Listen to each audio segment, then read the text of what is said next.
Hello Reds, it is Talking Reds from the Anfield Wrap studio in Liverpool. Yeah, we are joined this morning by gentleman and writer Fuad Hasan, who's written about the genius of Mo Salah on the website and his perspective on Mo and what he means to him as a fan and all that kind of stuff. Good little piece, go and get on it. But we've got to talk about Mo, haven't we? We've got to carry on talking about Mo because the discussion of his goal is absolutely everywhere. It's being dissected on The Athletic, I saw this morning. And I think, Fuad, we kept saying, didn't we, over and over again, we know how good he is. We've banged on and on about how good he is. It feels with that goal that finally everyone else has gone, oh, hang on, he's good, isn't he? Yeah. I mean, it's mad it's taken this long, hasn't it, for that to be the case. But this morning I was looking through Twitter and I'd never actually seen any of the reactions from the pitch from some of the players. And you think of, Van Dijk, Matip, these are people that trained with him for 4 years, 5 years now.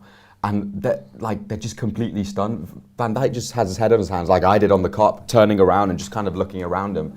And that just tells you everything you need to know about what a moment that was. And look, yesterday there were a lot of shows. We did a lot of content, and a lot of people were talking about Salah and that goal. And some people were saying it might be one of the best moments in the ground for a long time. And I thought the same at the time. I can't remember another goal where I felt like that. Maybe that's because we've been out of it for a year or two, so there was that kind of delayed kind of reaction. But it was just amazing. It deserved to win the game. That's the only little thing, but we could still have that moment. Yeah, I mean, I just love the way when he receives the ball from Jones, you immediately see 3 City players around them, and you think, there's nothing on here. Yeah. And then it's just that flash, and all of a sudden he's gone. He's tearing players inside out, and then it's every bit of the goal. Every bit of it is absolutely brilliant, including the finish itself, because. Let's remember, these are no mugs. No. These are champions of this country. They spent £1 billion putting this squad together, and there's Mo absolutely taking the piss out of them. It's brilliant. It's unbelievable. Some stuff around this morning then about that really. I liked Klopp talking about it. He said only the best players in the world score goals like this. The first touch, the first challenge he wins, then going there, putting it on the right foot, then finishing the situation off like he did. Absolutely exceptional, because this club never forgets anything. People will talk about this goal for a long, long time, and in 50 or 60 years, when they remember this game, it was a really good one. I think that's spot on that, because I always think, for my generation, if you like, we always talk about John Barnes against QPR and things like that. This is one of those moments. This is right up there with that type of goal. Yeah, definitely. And you just have to kind of look at, what the kind of media had been writing in the days after. It was a 2-2, a thrilling game, as everyone said. That's the big narrative, if you like. But every article I've read, every headline I've read has Salah right up there, bang in the middle of it, because it was a performance. Every time he got the ball, it's one of those. I can't remember another game recently where. I think maybe Roma when he scored those 2 goals at Anfield, where everyone was just shouting, "Get it to Mo!" Yeah. And as soon as he got onto it, the first goal as well, when he set that one up, as soon as he got past the first guy, you just knew what was going to happen. Either he was going to score or he was going to slide it in, and it was up to Mane to do the finish. But he was just in that mood, and he's been in that mood the whole season, really. And there's a really good chance that he eclipses what he did in that first season in terms of his goals and assists. Absolutely. I mean, right now you're looking at it and thinking, well, he's probably won goal of the season. Yeah. He's probably on for player of the season if he keeps it up. It's his best form, 9 in 9, best form since April 2018. And it was, as James Pearce pointed out in his piece in The Athletic, said it's his 134th goal in 212 games for the club. He's the 10th highest goal scorer in Liverpool's history, only 24 behind Michael Owen now, who's in 8th place. And you kind of think he must surely eclipse him. I like that, Mo doesn't do many interviews, does he? And we all know that, and he doesn't do much with the media, but, he was obviously collared here by the media post-match, and he says, I'll have to watch it back, but I think it was a good goal. I think it's a good goal, nothing much to say. Come on, Mo! If I had scored that, I would have shut up about it. He should have his top off again, for the interview, just going, lad, how boss am I? Did you see that? Lad, I put him on his arse, I skimmed him, the keeper was nowhere near it. How much did City play for these players? Something like that, anyway. What I wanted to move on to talk about is, obviously everyone's now talking about his contract once again. still not sorted out. You know, a raft of players have been sorted out, and so not, you know, understandably, lots of Reds are saying, well, what happens with Mo? In the Independent, Miguel Delaney says Salah's contract is up in 2023, and he currently wants between £300,000 and £380,000 a week, which, as he points out, would break Liverpool's wage structure by a considerable distance. Now, I had a little look online, and you know, who knows how accurate these things are, but there is stuff on there detailing Liverpool's roster. And they say Van Dijk is on 220, Thiago's on 200, Mo currently on 200 as well, Trent 180, Firmino 180, Fabinho 180, and then you know, going down from there. So he's right, Miguel, to say that, you know, it would significantly break the you know, the current structure. There's also a line out there, I think it was in the Mirror, saying, you know, this thing about him being worried about his age again. I've got to say, on both counts, just get the contract done. No, like, definitely. He's in supreme shape. Like, this idea that when you're late 20s, it's sort of, you're coming to the end. He doesn't look like coming to the end. I think that's changed now as well. I think players are playing, you know, longer, keeping their peaks going for longer, and he's clearly one of those who's right at the top of that in terms of keeping himself in the best condition. I mean, you just look at him with a shirt. He's got muscles I didn't even know existed. I know. You know what I mean? He's just in the best shape of his life. And you know, we talk about the structure Liverpool built, but that whole structure has been based on the idea that you get rewarded for your performances, you get rewarded for what you do, and you know, you move up the ladder in terms of wages, and we've seen that throughout the squad, you know, from the beginning of this kind of this Klopp team. And you know, he is at the level of a £380,000 a week player, and there's no reason why that wage structure can't be broken for a player who's already at the club. It's not like he's coming in from, you know, another team and you're completely tearing it up like that. He's been there from the beginning. He's been the central point in terms of the attacking part of the team to get us where we've got to. And I just think the cost, you know, imagine trying to replace that. You're going to spend so much more money. You're not going to, you know, this is a unique signing, really. I don't think you're going to get a player for 30 odd million and that he's going to transform. And he's there. He's already on your books. He's there. You know, he seems to be loving it. You know, he said what you said in your piece about, you know, he's putting out the tweets about the fans. Yeah. You know, when he celebrates that goal in front of the Kop. I hate to point this out to you all, but he's really enjoying himself. Just check out his shorts. But you know, so he's having. That's not in the piece, by the way. But he's having a good time at Liverpool, is what I'm saying. So strike while the iron's hot, and don't let this roll into a situation where, you know, all of a sudden he's not happy and he's wondering why you haven't got it done and all that kind of stuff. Chris Hyman on Facebook says there, give him what he wants. We've got some comments on YouTube as well, very similar. Dave, LFC Chats, mate, he says give him what he wants as well. There's also someone there saying 90 people in the chat and only 7 people have liked the video. Sorted out, indeed. We do want you to watch our subscription stuff. We do want you to subscribe. We do want you to get stuck into all of the stuff that we make here at the Anfield Wrap every week. So to give you a little taster of a show that you might not see because it's behind the paywall, here is a little bit of this week's Bacon Butty. It was one of those games where you thought, we're doing what we're doing, our pressing's good, we're prepped properly for this, but they're just not having it. These are a little bit too good for what normally works for us. I don't think we were off it particularly first half. I don't think you can tell if we were on it or not, but they were able to beat it. And actually this happened throughout the game. They were able to beat our press. They were able to beat our press through sheer technique. And application applied to technique, but they, you know, I thought, fuck, they're a bit better than I given them credit for.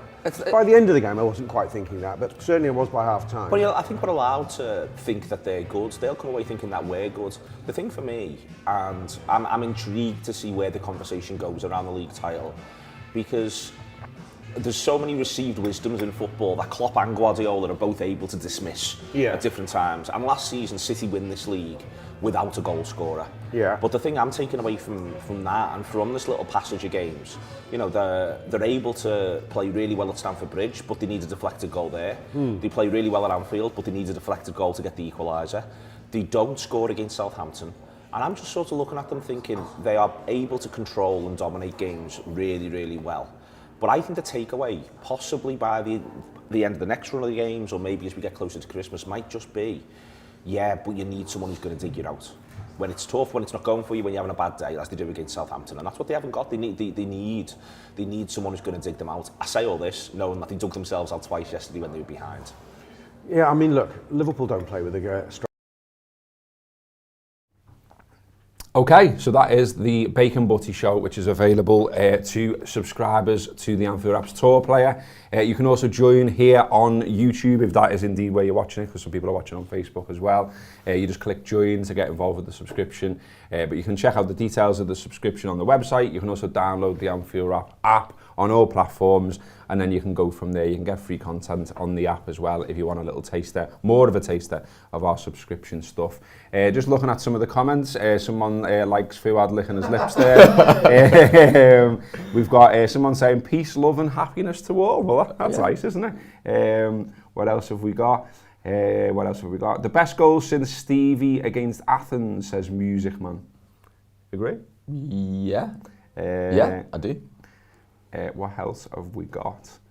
Chloe's video from the cop was boss. Get on it, says Trevor McIntosh. Yeah, get on it indeed. Yeah, Chloe's good, producing one, some good stuff. Someone says, how are you doing, Robbo? Bit tired, mate, to be honest with you. Been better. Don't like this time of year, but you know, I'm battling through. Someone says, I genuinely think Salah could be the best player I've ever seen in a red jersey. Are any of you worried that we may lose him? We've kind of just done that, haven't we? I mean, look, there's a thing on that though, which is interesting, which is who, like if he went, right, fuck yous, you know, you haven't sorted my contract out, I'm off. Where's he going? Yeah, that's the big Genuinely, question, isn't it? Yeah. Because, you know, it seemed geared up that he was going to go to Madrid at one point. Like, it at least seemed he was on their radar. And now they're very much Mbappe focused. Yeah. And then, you know, you're looking around at some of the other clubs and you're like, well, surely we want to go to PSG, not with who's already there as well. Yeah. Barcelona in an absolute state. Surely wouldn't go to anyone else in England, surely. No, I think he also wants to be in this league, and he wants to be playing against the best teams and playing at that level where it's every week. What have you just seen there? Maybe give Fuad some chapstick. I remember that next time. Okay, no. Sorry, mate, you were saying. No, I mean, I'm just too focused on my lips now, to be honest. That's all I'm worried about. Oh yeah, we're getting some stuff in. I've actually remembered to look on Facebook today to see what you say on there. We've got a great goal from Salah, but it's not a pic of Seabrook prawn cocktail. There we go. We got a crisp. We were just wondering during the little break whether we were going to get any crisp chat this time around, and there it is, well in Dave Hall. Yeah. I like the segue from Salah into the crisps. He meant to say pack, so it's not a pack of Seabrook prawn cocktail. I get you now, Dave. Sorry, mate. Someone says, would you rather get a punch in the throat off Jonathan Moss unannounced at random times in the night when you're sleeping for a month, or have Danny Murphy read you a bedtime story every night for your life? Punch in the throat. There you go. We are answering the big issues here on the Anfield Wrap. We've got loads of stuff to crack on with today, so I'm not going to do a super long one of these, but it just seems a shame to me now, Fuad, that we've got to wait until, the 16th of October to watch the Reds again. We said about the momentum that, you know, Mo Salah's obviously in. They've got Ranieri now as well. Yeah, and they seem to have a new manager. I think it was last time as well when they beat us 3-0, I think, when we won the league. They just got Pearson in as well, so you just kind of hope, Sam there, look, his boys, Watford. You just hope that they don't have that same sort of effect, that he doesn't have that same sort of effect on them. Everyone's been tough this year, haven't they? There's not really been an easy game. Even against Palace, when the scoreline looks like it's an easy 3-0 win, but it wasn't really, was it? Liverpool had to kind of grind that out and be clinical. So you'd think the Reds have enough, and it seems like it's going to be that sort of year where you have to beat the teams below you. You have to beat those bottom 10 teams because everything's so tightly packed at the top. We're drawn against City, we're drawn against Chelsea. You just can't afford to drop that many points against those teams. And Liverpool have proven that they can do that. They've done that when they won the league, and they beat the teams in the top 6. But this year it's going to be harder to do that, I think. I don't think you can really count on going to Stamford Bridge and winning. Yes, we all believe we can, but I don't think you can count on it necessarily. So yeah, Watford is an important one. And we may be without Alisson Becker for that one as well, because Brazil are playing on the Friday at some mad time, and getting them back, getting them in the right place basically. So the Echo saying today that Kelleher is on standby. What about to Fabinho? make his second start? Well, it'll be the same dance for him as well, won't it? And he looked a little bit tired against City as well, so you do wonder what you'll end up having to do with the team. But we've got ages to talk about all that. We shall be doing stuff all the way through as ever. Loads of stuff on the Anfield Wrap this week, so get involved. What have we got here? Danny Murphy looks like he escaped from the Bash Street Kids. Says the Wolfman's got nards there. Good reference. I used to love the Bash Street Kids. That's a comic, everyone who doesn't remember comics. Kelleher hasn't let himself down, says Tahir Iqbal, and you're quite right. He's been very good. He's much better than he once looked as well. And yeah, I don't think there's too many concerns, is there, if he ends up in goal? No, I don't think so at all. He was great against Norwich, wasn't he? He made some good saves, and he just looks really good, doesn't he? He just looks really solid. We've got someone here saying Danny Murphy can read me the BFG. Excellent Roald Dahl book. Salah's agent's clearly been chatting to a couple of the clubs. On Salah, you've seen Barnes, you've seen others as well. How does he stack up against those? It's got to be right up there, hasn't he? I always think you romanticise who you watch when you're a kid type of thing, you know. But John Barnes was absolutely brilliant, no two ways about it. But Mo's got to be right up there. There's no two ways about that either. Like his form, his consistency, the amount of goals he scores year after year after year, and where he is currently in that table of all-time goal scorers is unbelievable, because you look at the games played and things like that, and Mo's games played is much lower than a lot of the other players, and so he's got to be right up there. There's no two ways about it.